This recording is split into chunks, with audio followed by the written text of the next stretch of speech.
standing behind the McWhirter Library where we have about 11 or 12 tigers lined up, and as you can see, this tiger looks completely normal at first glance, but if you take a closer look, you'll see the tongue is completely missing out of its mouth.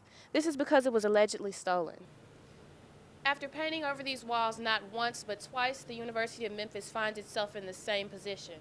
Vandals have struck again, painting hateful messages and indecent pictures on the walls of Jones Hall, and the University of Memphis is not happy about it. Commissioner Brooks wants the Memphis community to stand up against juvenile court and be aware of certain things that are happening to the African American children. In an effort to clean up the Tigers' air, the University of Memphis will be enforcing a new tobacco policy starting October 1st. This policy states that tobacco use is not permitted in any of U of M owned or leased property.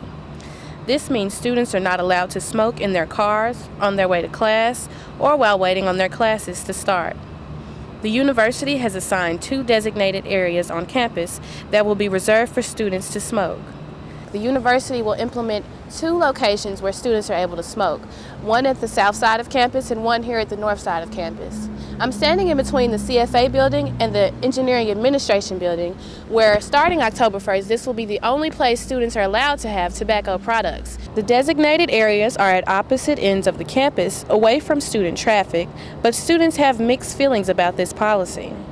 Well, I think the policy is great. It makes it convenient for everyone else because, I hate it when I'm walking and it's like smoke blowing in my face and I'm not a smoker. I'm really against it because there's a lot of kids that smoke. The goal of this policy is to create a tobacco-free Tiger Zone and to encourage students to get healthy. Violations of this policy by faculty, students, or visitors will be brought to the attention of police services. Kelsey Semien, University of Memphis, Insight News. The American Cancer Association wants to help Americans put down the cigarettes. The Great American Smokeout will be held this year on November 15th. The whole idea of the day is to get Americans to stop smoking for a day or to quit altogether. This is the 37th Great American Smokeout Day hosted by the Great American Cancer Society, yet 45 million Americans still smoke. More than half of those smokers have attempted to quit, and Chris Whitten, being one of them, says he's attempted several times over the past few years. At age 16, Whitten started smoking because he said it allowed him to take more breaks at work. Eventually, he formed a habit, and now he thinks of himself as more of a social smoker. Back in February, he had to put down the habit, but he picked it back up shortly after getting an internship. The stress from being a managing editor for the Daily Helmsman is one reason why Whitten has such a hard time quitting. But a lot of the times, I find myself in the newsroom, like, hey, I need a break. Come on down, let's go smoke a cigarette together. And we sit there with the smoking ban going on. It's a lot harder to find a place to smoke, but I choose the back patio behind the Lehman Journalism building. His friends and family are his biggest supporters and try to encourage him to quit smoking. One of his co-workers says she tries to give him a hard time about his habit.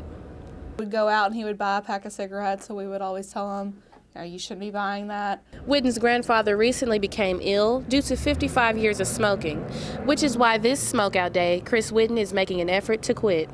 Kelsey Semien, University of Memphis, Insight News. There are over 200 semester hours, academic year, and summer programs in 50 different countries offered through the University of Memphis's study abroad programs. Students have the chance to travel the world while getting a taste of different cultures, as well as a well-rounded education. The National Association of Black Journalists held a meeting to discuss their plans to go to Ghana.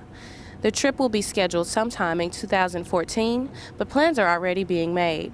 I know that we will be working, I know that they'll be over there working, they'll actually be living in the village. They won't be commuting, they will be living in the village doing actual community work in that city to help that school. They are teaming up with the Study Abroad Director, Rebecca Lauman, the Journalism Department Chair, David Arant, and Dr. Joseph Hayden, a professor in the department who has taken a class to Germany. Through fundraising and other events, NABJ's goal is to actually go to Ghana and hand the students the money personally. This way, they can meet the students and interact with them and actually live in the village. If you would like to help donate money to the school in Ghana, look out for fundraising events that will be held on campus in the up-and-coming semesters. Kelsey Semien, University of Memphis, Insight News.